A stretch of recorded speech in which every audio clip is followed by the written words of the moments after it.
You BFA AU BFA practical exam memory drawing object drawing में किस तरीके से प्रैक्टिस किया जाए, कैसे बेस्ट तरीके से बनाया जाए ताकि एग्जामिनर आपके वर्क के लिए अच्छे मार्क्स दें।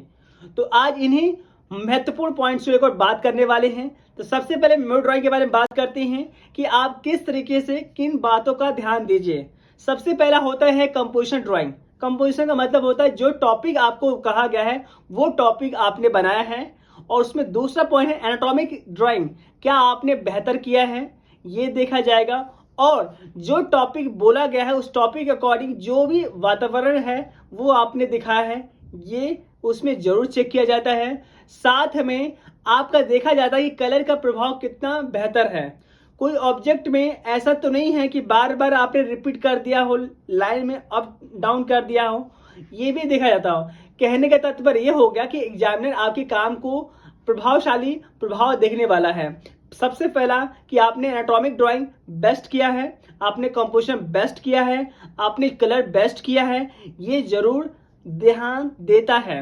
आप लोगों को विशेष सलाह है कि आप फैशन संबंधित, डेली लाइफ से संबंधित, चाहे टी स्टॉल हो, चाहे डेली दैनिक जीवन में जो भी चीजें क्रियाकलाप होती है उनसे संबंधित आप रिपीट वर्क में कर सकते हैं। और यदि आप सब्जेक्ट को लेकर बड़े ही वीक हैं तो आप एक ही टॉपिक को मतलब कम से कम 3 टॉपिक को लेकर आप अभ्यास कर सकते हैं।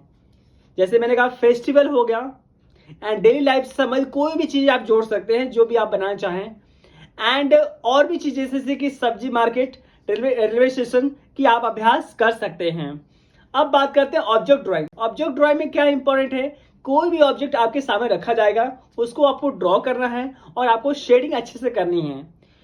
3 बातों का प्रॉपर ध्यान दीजिए। जैसे कि आपने कहा है एनाटॉमिक, और जो हम लोगों ने कंपोजिशन के बारे में बात करें इसमें भी वो ध्यान रखा जाएगा जो ऑब्जेक्ट दिया गया है पेपर के अकॉर्डिंग क्या उसको बैलेंस तरीके से ड्रॉ किया है, शेडिंग आपका कैसा है, इसमें आपने प्रॉपर शेडिंग का ध्यान रखा है, लाइट मीडियम डार्क, ये ध्यान दिया जाएगा। सब्जेक्ट में क्या 3D प्रभाव आ रहा है वो ध्यान दिया जाएगा। शेडिंग में क्या ऐसा तो नहीं है ब्लैंडिंग किया है, क्योंकि ब्लैंडिंग सही नहीं माना जाता है। तो 45 मार्क्स में कितना फ्रेश लाइन दिया है, जो ऑब्जेक्ट बनाए ऐसा तो नहीं है कि प्रॉपर ड्राइंग दिख रहा है और सब्जेक्ट में जो प्रभाव आना चाहिए वो प्रभाव उतना बेस्ट नहीं आ रहा है, ये भी देखा जाएगा।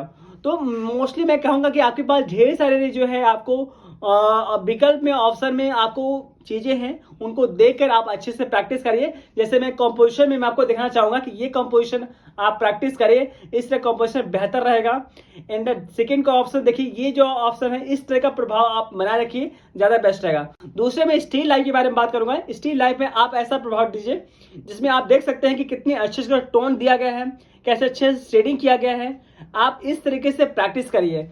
और मेरा बेस्ट सलाह है कि आप अपने सामने ऑब्जेक्ट रख कर आप उसकी स्टडी करिए, वो प्रभावशाली वर्क रहेगा क्योंकि वो यूनिक है और उसमें लाइट टोन को अच्छा से कर पा रहे हैं।